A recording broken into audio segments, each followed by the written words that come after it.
Hello, everybody. Hi. Hi. Hi. Welcome. Hi. Welcome to Explorers of Elsewhere, live stream, Tales of Elsewhere, words. I'm DM Dan. Pleased to meet you. And I'm joined by 4 mystery sleuths. 4 of the greatest crime-solving masterminds, not criminals, just crime-solving, maybe criminal, masterminds this side of the portal. Hi. How are the 4 of you all doing? Ready to solve a murder. A murder? Murder. Yes. This is you know, we've already kickstarted the second tale, and wouldn't you know it, there was a mansion and there was a murder, and it is a mystery. It is a mansion mystery murder. No, a mansion murder mystery. It's might be a mystery mansion murder. To be fair, you don't know. It is a magical mystery mansion. It is. All of the M's. Yes. Hello Theo, hello Georgia, hello Livy, hello PC Dan, hello world. Just to double check if all of us are coming through. We've got our ever loyal sound engineer Nate in the chat. Yeah, while we wait for that, you had good weeks. You all been doing good. Yeah. Wet. I'm good. Yeah, It's wet. it is quite. It's certainly raining. How British of us to be complaining about the weather live on the internet. We're on I brand. I work outdoors, so it's a big effect for me. No, that's Not fair. fun. That is fair. I should just point out that the 4 of you and everyone that watches this is blessed, because right now I should be eyeballs deep in the new Legend of Zelda game, and yet I'm not. I'm here for your viewing pleasures. Thank you, Dan. That's right, you are more than well. Don't worry. So much. How big? How Thank noble? you for your commitment. Thank you. It was a hard decision to make, a harder pill to swallow, but here we are. So yes, enough waffling. We have stumbled across a mansion with a mystery involving a murder that is magical. Who would like to A, watch the title video, and B, get back into it? Yes, please. Woo. Yes. Let's go. All across the unknown world, rediscovery pushes ever onwards to find the lands and people lost. All thanks to our brave explorers. Hi, I'm Dan, and I'm playing Vanya, the Wolfkin Warrior. Hey, I'm Livy. I'm going to be playing Rayri, the Sprite Ranger. Hi, my name's Theo, and I'm playing Cal, the Sangavar Guardian. I'm Georgia, and I will be playing Alfric Stormhawk, a Dragon Scent Bard. And my name is DM Dan. I'll be the GM in these adventures. The further we go, the more we learn of these magical tales from elsewhere.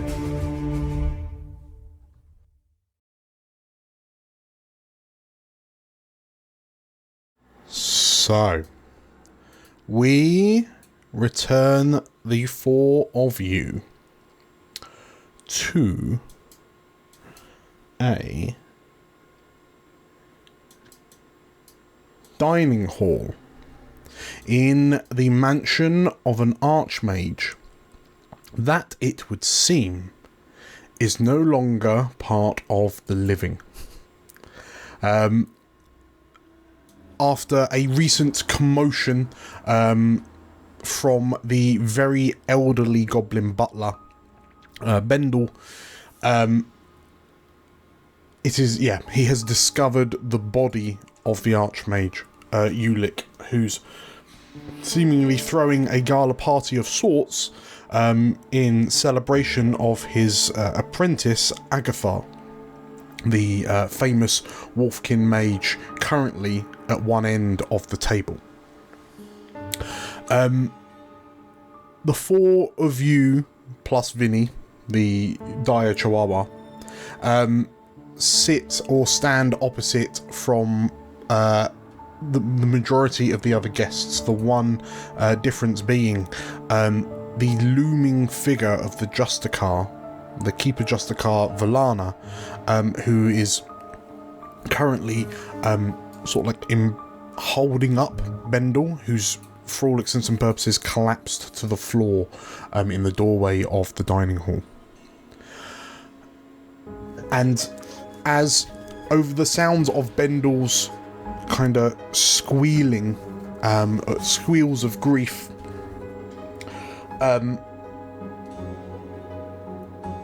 the keeper, the desert keeper, who's kneeling down to look, hold the goblin, bellows, "Tell me exactly what happened." And the goblin responds, I went to fetch him in his quarters, and when I entered, I found him lying in a pool of his own blood in the middle of the room. And as he says that, the Keeper Paladin turns her head to look at the four of you, and the expression on her face quite clearly says one thing: that she does not believe this to be an accident.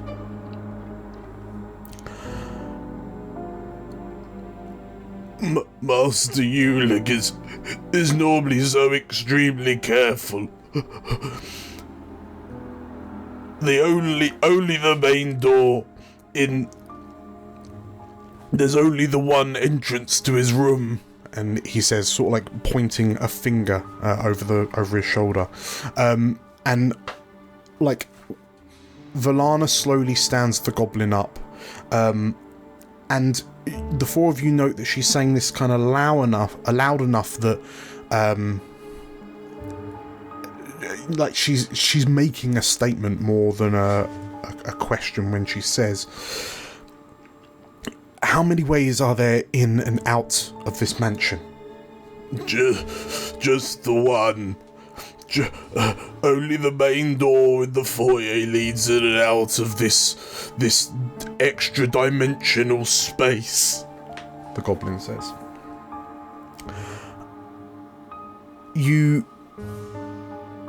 Who's got the highest knowledge? Did we ascertain it was Alfric?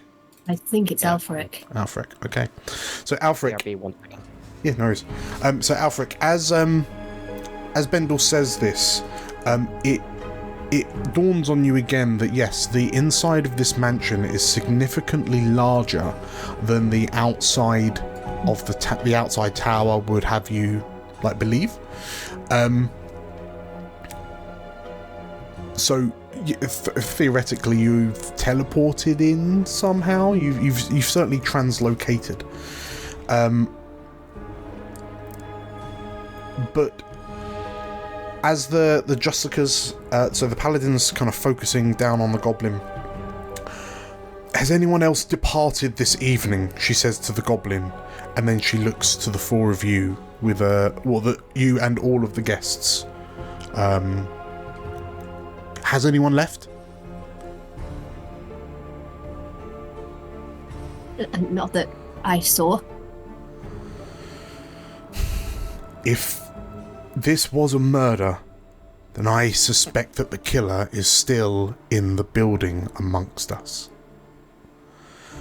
And there are a number of gasps and pearl clutches from the gathered guests.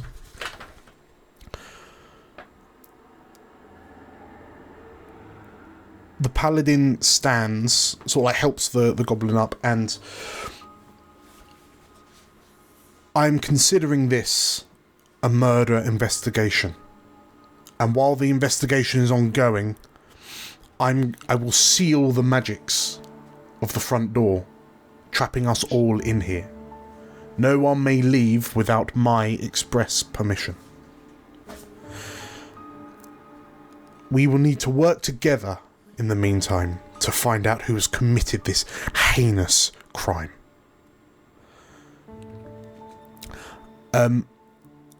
And sort of like looking across the gathered, like you all gathered around the table with this stern look, the paladin like turns to leave the room, and as she kind of steps into the doorway, she stops for a moment, as if a thought has just struck her, and then she turns back and, Agatha, she says to the Wolfkin mage at the end of the room, this mansion, the magics that sustain it, will they end at some point?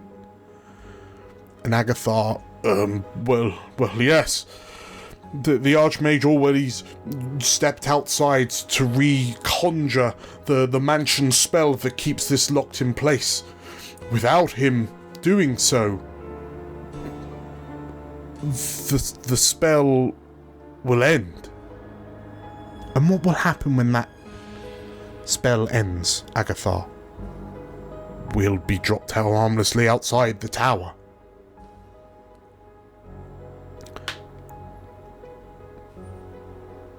There's a moment of pause from the paladin before she says, and presumably if the spell ends, the mansion and everything in it disappears as well, is erased from his existence.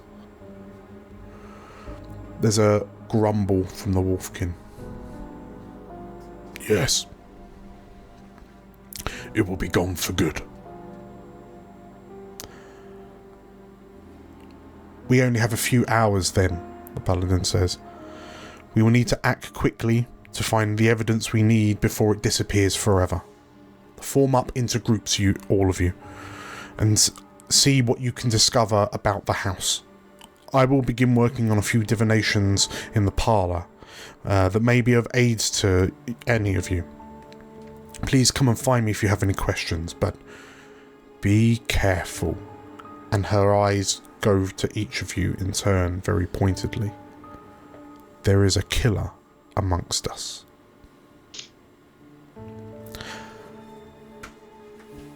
So. You look shifty. Well, tell you what. Yeah. If you want to,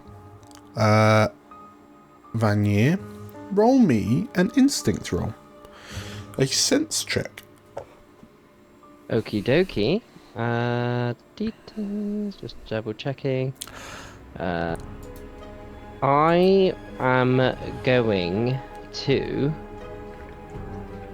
because I've got loads of hope, use one of my experiences, heightened senses, to try and see if I can hear different heartbeats between everyone, or like, you know, hear certain mumblings, or see any like twitching of people's like disposition, body language, things like that.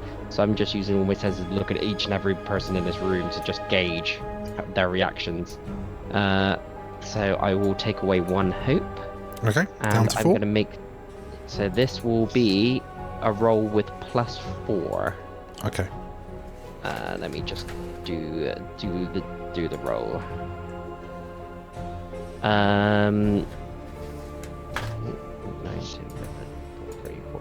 15 with fear. 15 with fear. So you're able to tune in, and like as you squint slightly as you regard, well, as you look around you, there are 1, 2, 3, 4, 5, 6, 7 potential suspects. You can be pretty confident that it's not Rayri or Cal.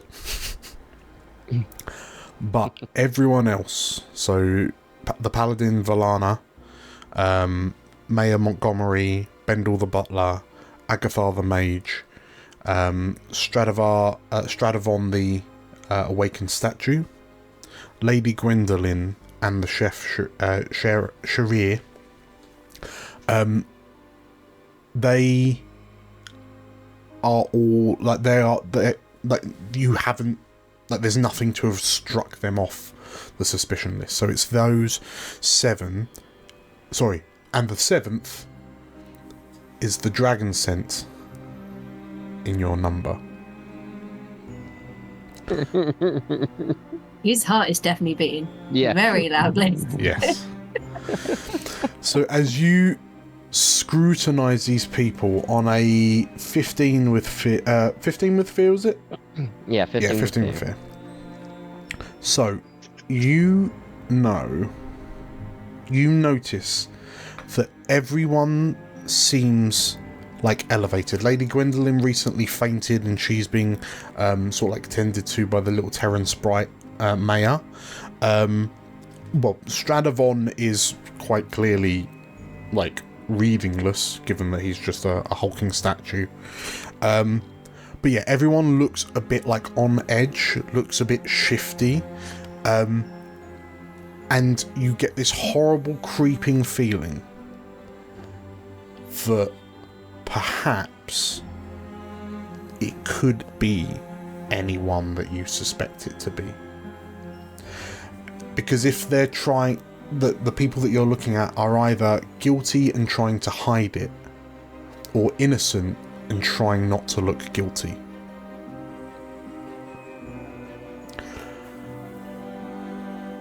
So, with that in mind, with the dire warning from the paladin that the mansion will disappear at midnight, you glance at there's a well, you check the time, Vanier, and realise that it is 6 o'clock. Well, sorry, since you arrived at 6 for the evening, but in the meantime, off the back of your fear,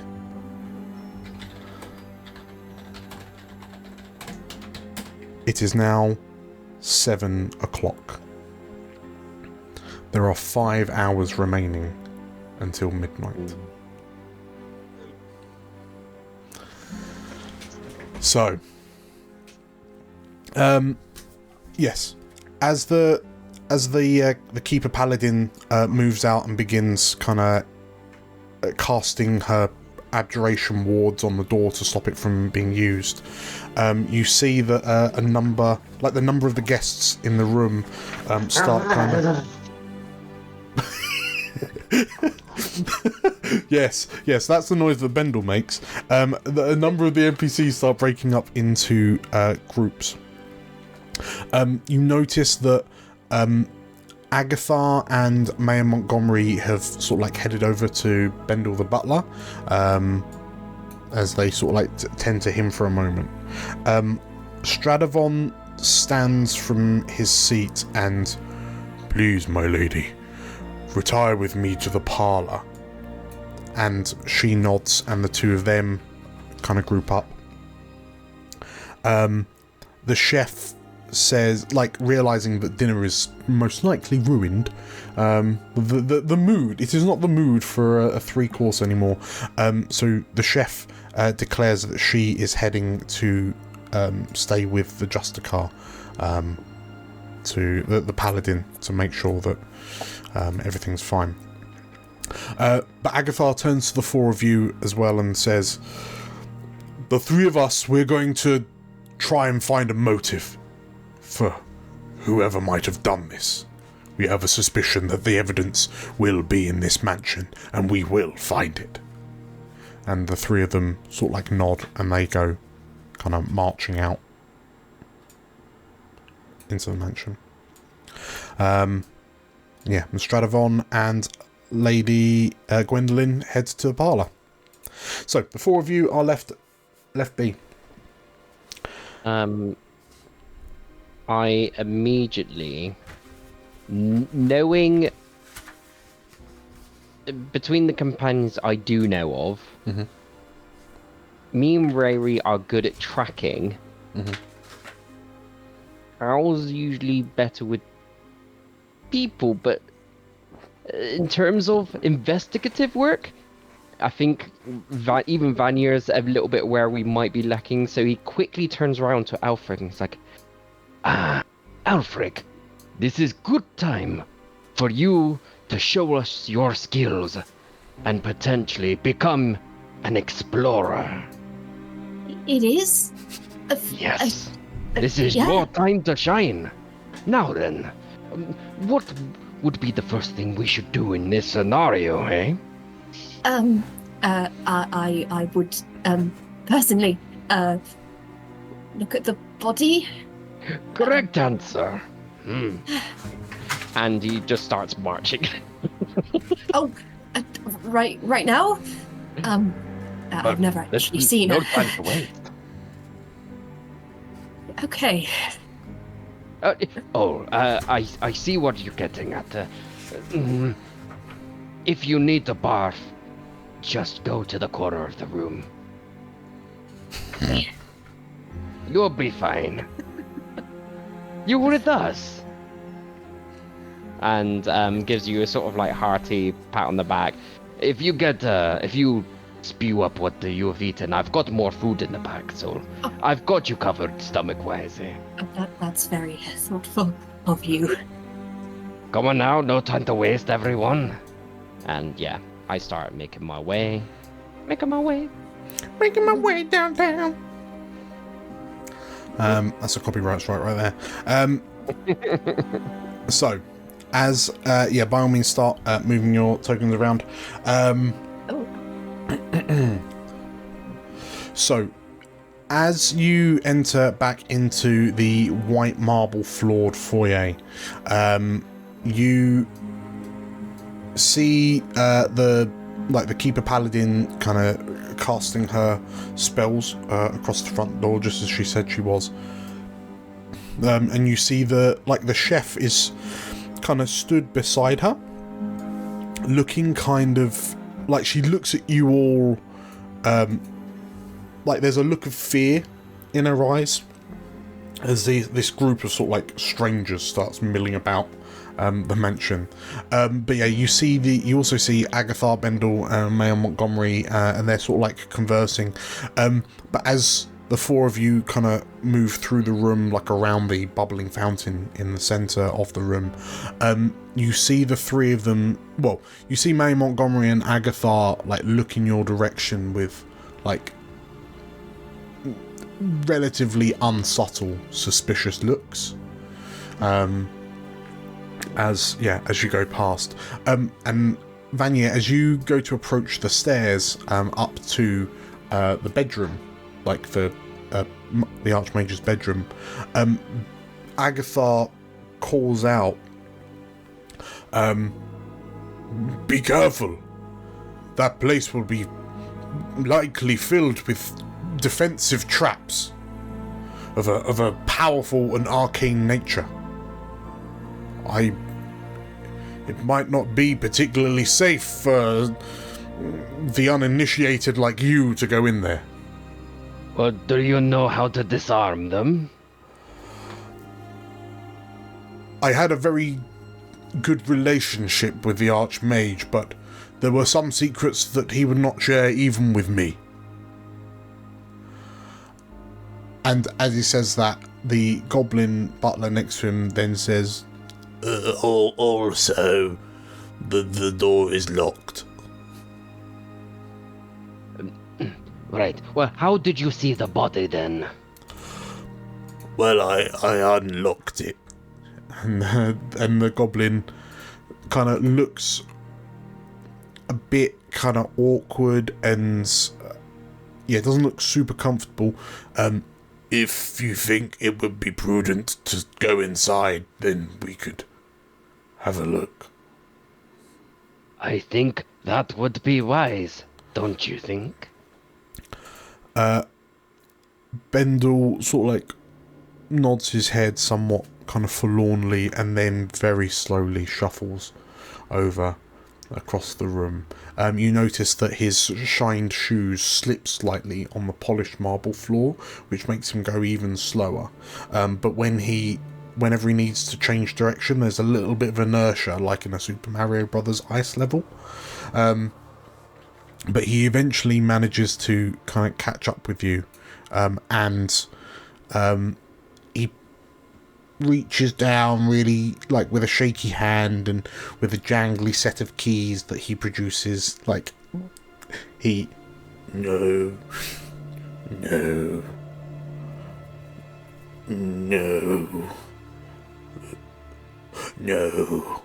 this one. And then he, oh no, you don't, and unlocks the door. I haven't the heart to go in there again, so I will take my leave, but take Agatha's warnings seriously. There may be some powerful protective wards in there. You went in, so can't you get rid of them? Agatha says, like, pipes up as you ask the butler this. The problem we may face is that if Archmage Ulick is dead, then there may be wards that have activated on as a response, so that anyone pillaging his secrets after his demise will be stopped. Think of them as dead men's runes, if you will. Right, no pillaging. Got it. As you kind of say that, the keeper at the door, the paladin, she turns, and the door is now sealed. We have until midnight to conduct our investigations. But for me to be able to make this stick, please bear in mind, finding the murderer will not suffice. We will also need to find the murder weapon and discover the motive behind the murder. And, like, she nods, and if you excuse me, I will return to the parlour and begin arranging the rituals to conclude our investigation, should the need arise. And as she moves to the parlour, the chef kind of scurries after her. Yeah, you are now free. The door to the main bedroom is unlocked. Rick puts his hand up. Bearing in mind possible deadly runes and a dead body, would you mind perhaps if I think from his backpack he takes his violin, and if I may, I'm not sure if you cast it but can I rally the group? Ooh. Let's have a little look. See, because that's your, like, class ability, right?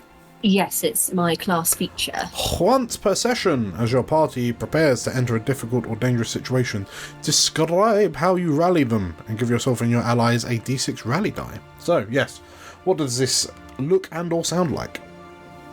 He nervously, like, ping his violin. Well, I don't know about you, but murder aside, this has been quite a thrilling evening. And I know you didn't do it, so I fully trust that whatever we find in there, you will be able to overcome it. Well, it's good to know that we, us four, have all been watching each other, therefore, and we know none of us have done it. Exactly. I trust you all. So, Well, couldn't nobody went in there? Couldn't it have happened before we all were here? So, Just saying. So, yeah, to be fair, you would have all arrived after the rest of the guests, and Alfric arrived after you three. So, in actual fact, maybe Alfric is potentially off the hook, unless he did it, left, and then came back. Scale the walls with a little dragon, please. Now, does anyone have particular skills with traps? I've never seen a trap before. I'm all right. I got some, tinkery things. Would Give it a you go. rather take point, or do you feel otherwise, Carl? I can go first. That's fine. Well, If I take damage, then, or if I get hit, I can take it. It's fine. and I'll punch them back. Sounds like a plan. I think you could punch a trap, but okay. You could try. I For recommend the everything. attempt. Maybe I believe in you. I go beyond Carl. Right. Okay, I'm gonna go in first. If it's gonna let me go in first. So I yeah, cannot. you should be able to click the door and it should let you in. Oh, there we go. So, There Don't he go is. too far in. Just in case. an eccentric collection of gaudy decorations adorn the walls and floors of this bedroom suite. Colourful rugs depict strange monsters, while flags and banners drape across the walls. On a nearby table, amid a stack of books, is a marble bust of the archmage, atop which his purple pointed hat sits. Unlike most of the house that is illuminated with candlelight, this room is illuminated with 1,000 tiny points of light, like stars, set into the ceiling. There is a large 4-post bed with deep purple fabric forming a canopy above the mattress. The bloody corpse of the archmage Ulick lies on the rug in the centre of the room.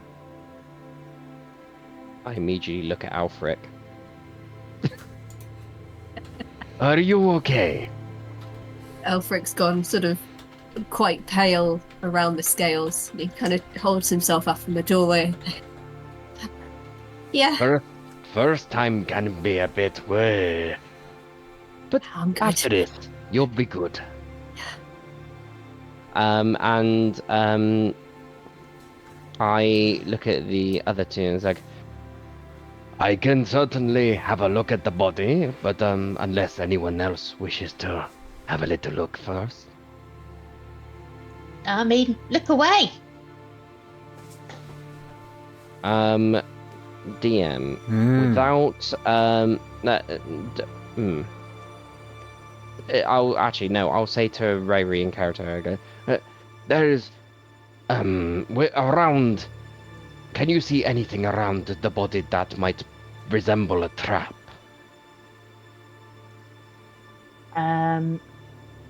What I guess would be the best role for? It'll be instinct, I'd assume, for perception. Whereas so. For reference, or investigating. Picture fundamentally when it comes to the investigation, play this like a Monkey Island style point and click. So based off like details or whatnot that I might have said and read aloud text, like tell me what you want to investigate, and then either I'll just tell you or we'll get a roll or so on and so forth. I plan to investigate the body, but I don't want to like get close to the body and then suddenly, boom.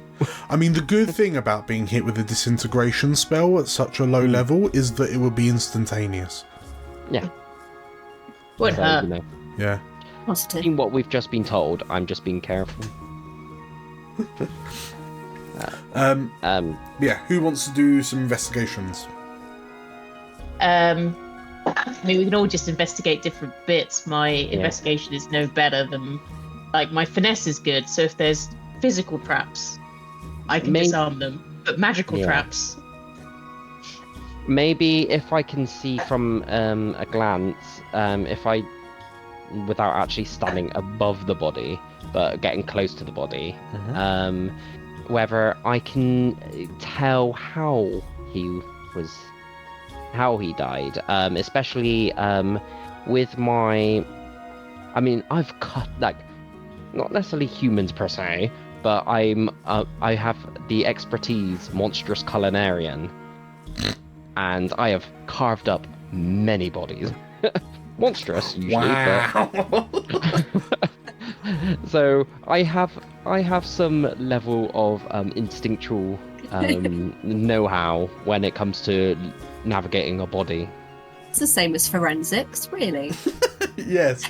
Blood spatter analysis. The Venn diagrams of, like, people that prepare tuna and forensic science are basically overlapping. Yeah. I don't know why they go and get a degree. If you're fundamentally trying to pass what's happened to this chap, looking over his body. Yeah, I would argue.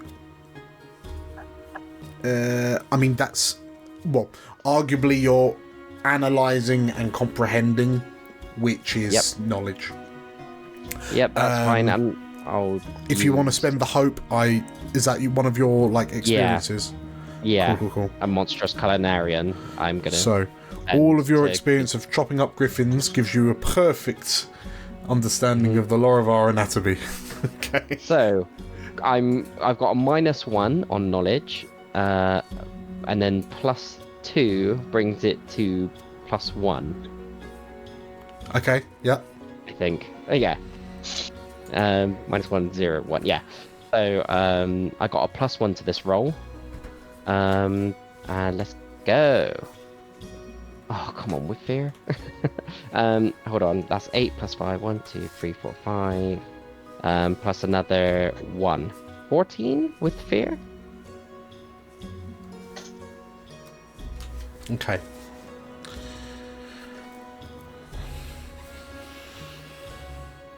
You take a step closer to investigate the body.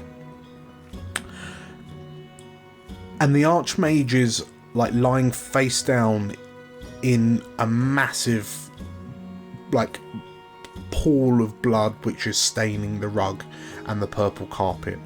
And, like, it's mixing to an almost black hue. Around him, you notice a broken wand, which you recognise as one of his wands that he was... one of the 2 wands he was dual-wielding in the portrait in the dining hall. There's a pile of sealed letters. There's a letter opener, and they're all covered in blood on the ground around him. As you sort of, like, turn him over, his robes, just in general, are just soaked through with blood. And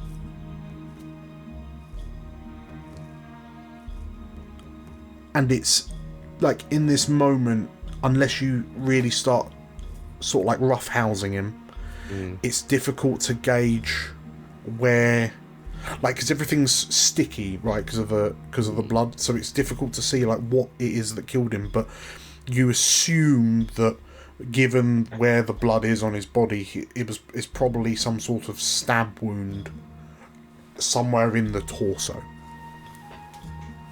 And I relay this information as I'm like, lift up the body slightly, and then I'll relay that information to my fellow companions. So Mary will just look at him. So you're saying he fell on his own letter opener? Maybe. Is a letter opener sharp enough? Anything sharp enough. With the right attitude. I suppose you have more world experience than I do. Can you imagine? The wizards, they're like, with the letter opener, he sees his letter and he's got his knife and he's like, to hell with this. Just do a belly flop, like all 4 limbs up in the air, just to... Yeah. Yeah. Okay. But yes, looking through it, you would wager, like the letters that are scattered around him, like they are blood sodden enough that they're pretty much going to be What? Unreadable. Illegible. Thank you. Yeah. Illegible from like the blood damage. Yes, that arguably this is your first hypothesis that he chest dived onto his own letter opener. Put that one down on the list. Okay. Himself. Wow. What's Cal or Rayri thinking? Like, what are you doing? Oh, sorry. Also, Dan rolled with fear, so. Yeah. Boop. 3 fear for me.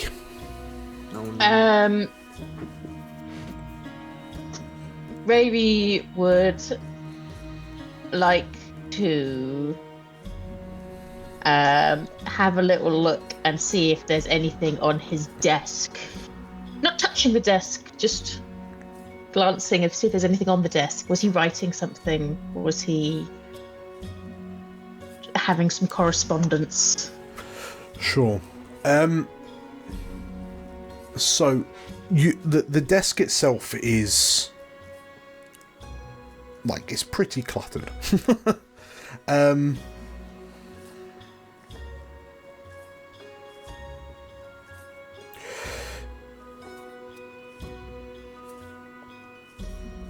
As you look across the desk, I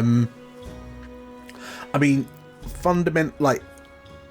which skill, which ability would you suggest you were using, just so I know what sort of info to give you? I think I would be just perceiving. I just want to sort of get a glance of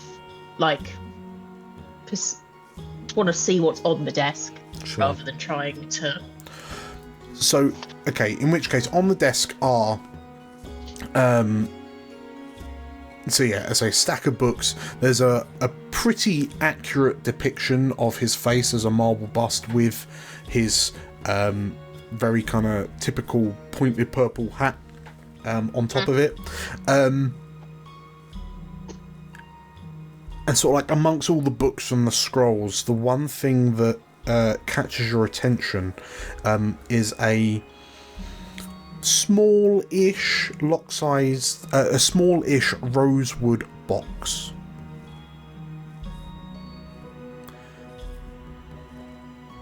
It's got a little, you can see, it's got a little keyhole on the front of it in a sort of like a gold plating.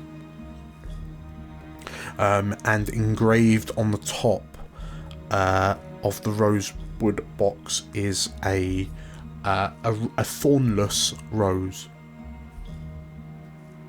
Thornless rose. Interesting.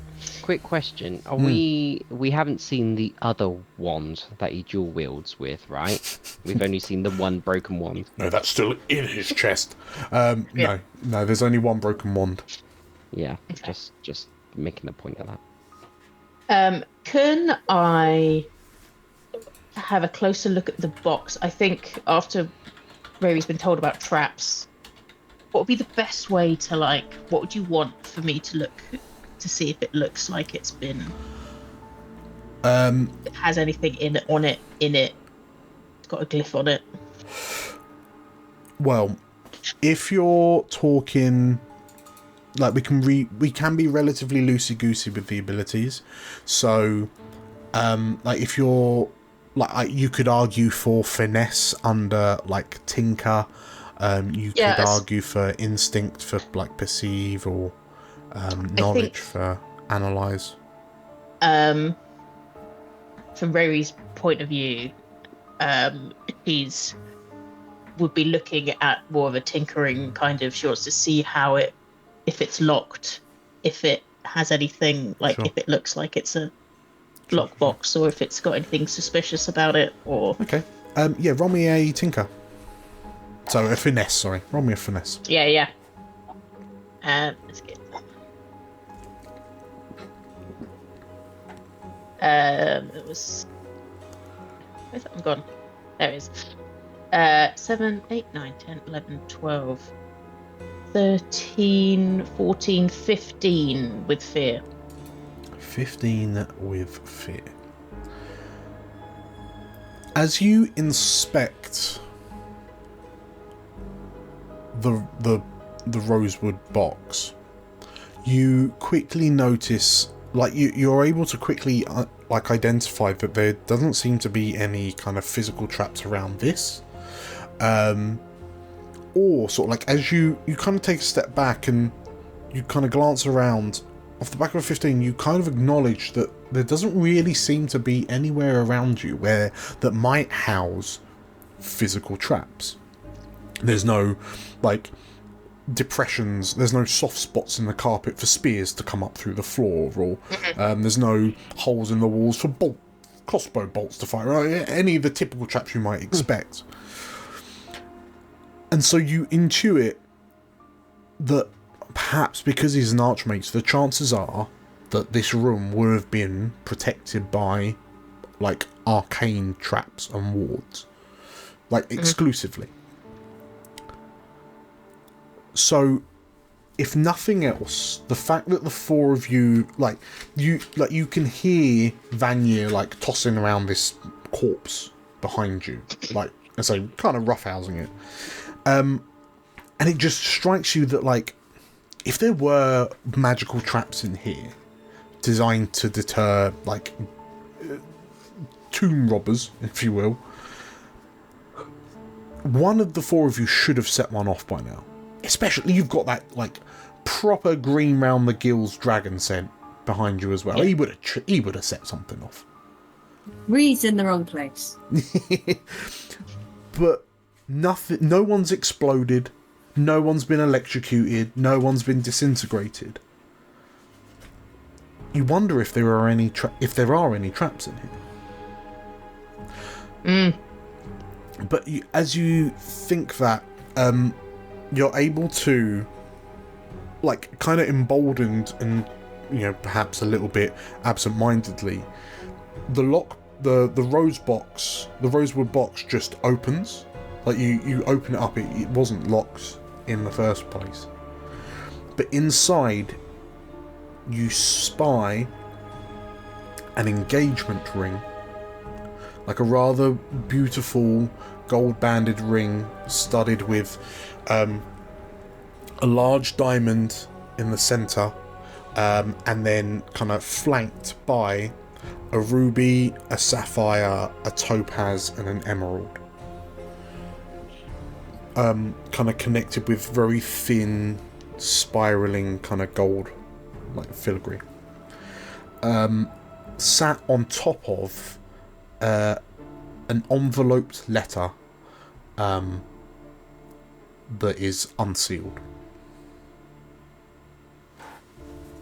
So Ray's just sort of lies, just glint, and she like looks around. She sees that Vanya is whatever Vanya's doing. She just grabs Cow's sleeve, and she just Cow. She doesn't really know Ulfric yet, so she's just stage whispering. There's a massive ring in this box. I don't think he'll miss it, do you? She just drags him over and shows it to him. I'm just being dragged towards this box. Okay. In that case, Ray's trying to be like, yeah, as if they're not really looking in the box because she doesn't want Alfric. She doesn't know Alfric, so she's just kind of like not, just. He might want it for himself. Exactly. It's just papers and stuff. Do you want to look at the papers? And she's there, just pointing at the ring. Oh, look at that paper. That's really interesting, isn't it, Cal? Look at that one. Cal is like, he doesn't know what Ray's mindset is. All he knows is he's pointing at this ring. Is it, out of curiosity, is it a kind of ring that Cal may have seen? Does he recognize its engagement ring, or is it like a certain style? Sure. I mean, is there anything about this that might ring alarm bells that, or so it is definitely an engagement ring. That much is abundantly clear, and like you can't help but let out a slow little when you kind of see the luster and the quality of like the gemstones. So like whoever this was intended for, like, I mean, how rich is an archmage? But clearly, like, this was a very, very extravagant and opulent kind of token. You know, a year's salary. Years. It's not. So I would argue there's no real particular style that kind of suggests who it may be kind of for, or where it was kind of procured or whatnot. But you, like, looking in the rose box, you kind of note that like in this lockbox, in this little kind of lockbox, this rosewood box, the fact that it was sat on top of this kind of opened letter, you suspect the letter may have some more information for you. As we're like both looking at it, Ray's just kind of fingers are just. Cal just bats them. Cal's like, no. I'll do it. And I think Cal is going to put his hand in to take the letter very carefully. Because if I get hit by a trap, everyone else has probably got less hit points than me. Sure. So I'm going to take the front if there is some sort of trap on this. Okay. So yeah. So as you kind of reach for this letter and you slowly flick open the envelope and pull out the handwritten letter in it, the first thing you notice is that nothing explodes. So you're able to relax for a moment. And then the letter is penned by hand, and it reads, "My dearest Gwendolyn."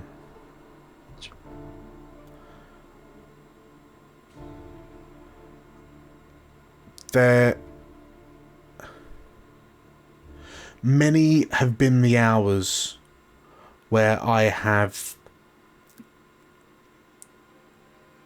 regretted my actions not too long ago. Please do not take my actions as any sort of indication on you as a person.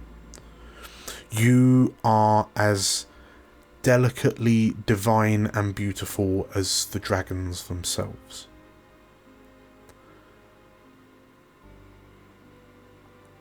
but I fear that it was my own fear that has led to so much pain and anguish for the both of us.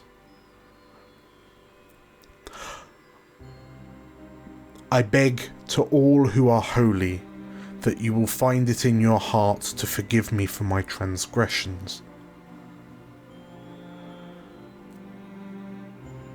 And I hope more so that we might remain as two individuals who care for one another. You deserve better than me. And I hope you find the happiness you are long overdue. Yours forever, if you will have me. Algar Ulick.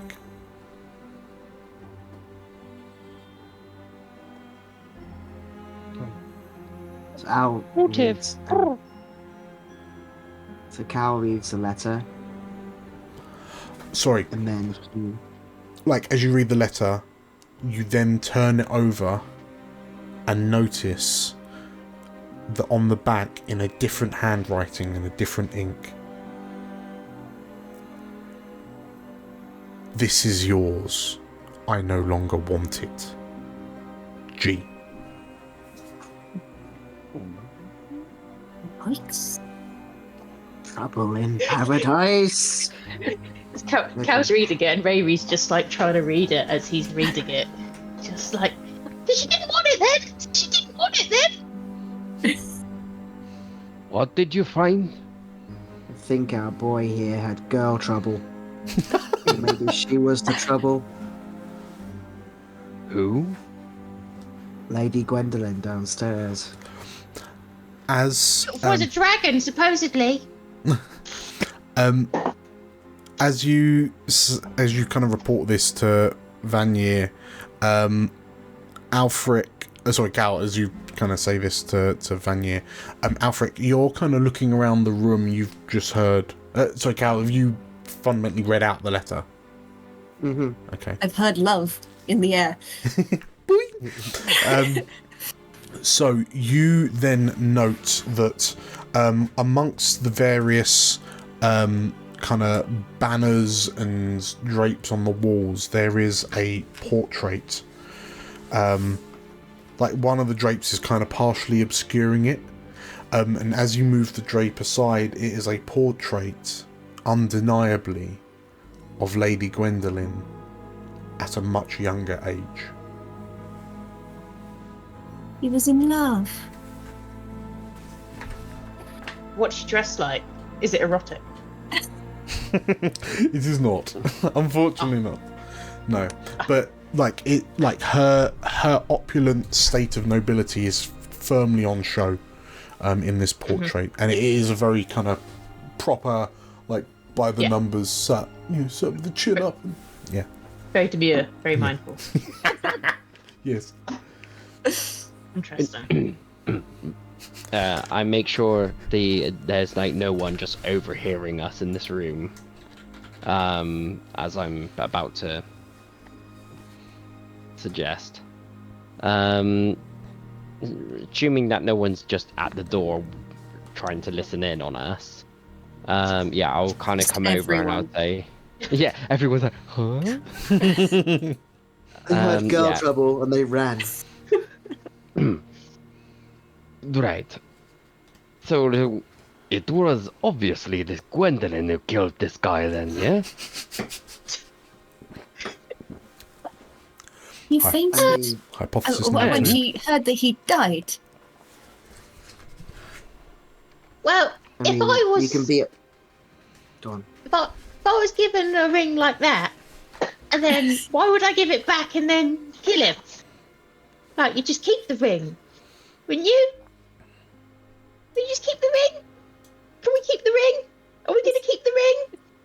We should keep the ring.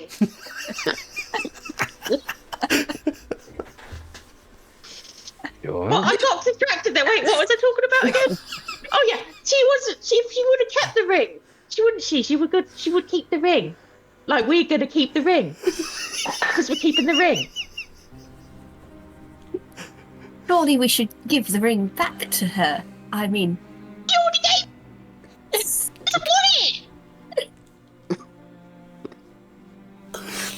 but they were in love. It's very stiff.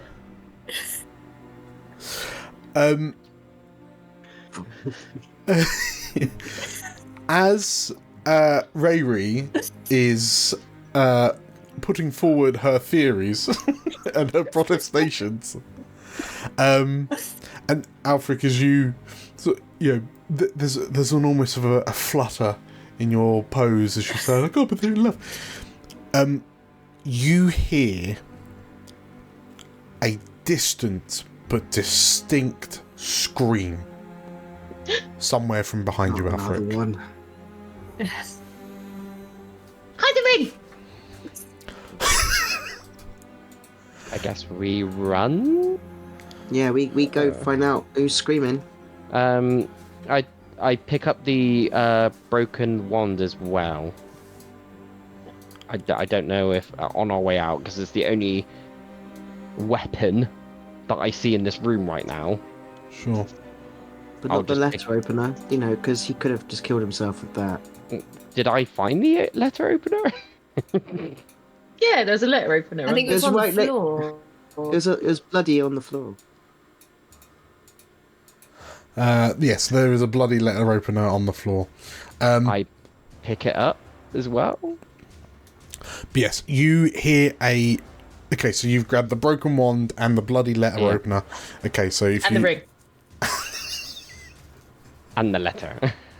The ring in the box. Ravi's just as this hears the scream, she goes and then just closes the box. Shotgun's and got the puts it in pocket. portrait. Oh no!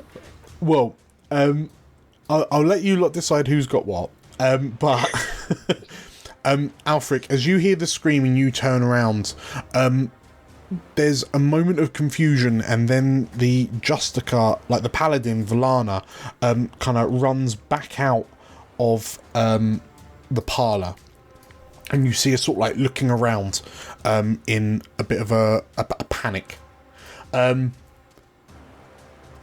And she, seeing you come out of the bedroom, she looks to you and, "That was the chef. That was the chef." And the paladin kind of stops for a moment, and then she said she was going to make some food and drinks in the kitchen. That way, she says, and the paladin frantically gestures in the direction of the dining room. And you would suspect the kitchens would be on the other side. I suppose we're running in that direction. Yeah. Going. Yeah. So yeah, as you go past the Justica, she says to you, "I'll stay here to keep the guests in the parlour safe." But and you see her sort of like wrestling with it, and she, "Don't blast it," she says, and she starts to run with you. Yeah. Cal, as you burst into the kitchen, like the kitchen itself is a bit of a state, but you see that to your right, like on the right hand wall, is a door, an open door to like a parlour of some sort. And as you approach, you see that there is a trap door that is currently open. Okay, gonna go down the trap door. Okay. In which case, who else is going down to trapdoor? Oh yeah, absolutely. Yeah, definitely. Okay. So, as you head down the trapdoor into a basement of sorts,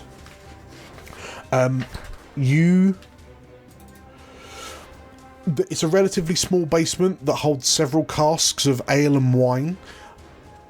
But Cal, as you descend, the thing that attracts your attention first is what appears to be two small kind of cage-like holding cells with iron bars.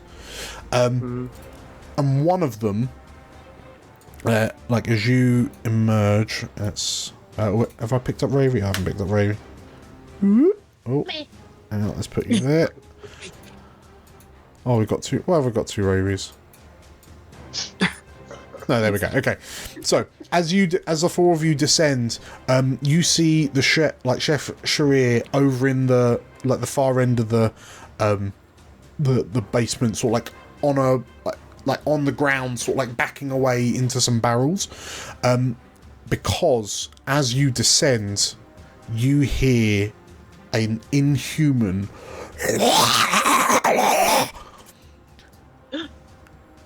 and what appears to be a dead cadaver like swipes at you as it moves out of one of the holding cells and goes to grapple you, Cal, and the other three of you as you descend. But as the chef sort of like screams and kind of scrabbles backwards into a corner, as this undead thing kind of lurches towards you, and it swings at you with kind of long curved claws cut in lieu of fingernails, and this kind of shuffling gait. And as it looks to you, and in this moment, the word that comes to your mind is wrong. So there's something wrong. Like you may or may not have seen. How many of you have seen undead creatures, do you feel, in your pasts? I feel like Cal has. I feel like Cal has fought undead before. So, I mean, yeah, some of you may... So, those of you who fought in the war proper, you may well have battled undead forces during the war, but this creature looks wrong by comparison. But as it surges towards you, and this long kind of snaking tongue hanging out of its mouth, we'll go for a quick break. So, we will be back in approximately 15 minutes. If you're enjoying this, make sure to hit the like button. Comment down below on your suspicions so far as to who it may be, and or if you agree with any of the theories that the explorers here have already come up with. And if you want to see more stuff like this, make sure to hit the subscribe button and the bell icon, because we're releasing loads of new content. We wouldn't want you to miss it. And also, if you subscribe, you can chat to us in the chat, like Beef and Nate are doing so. But yeah, see you all in 15 minutes. Take care. See you in a bit. Bye.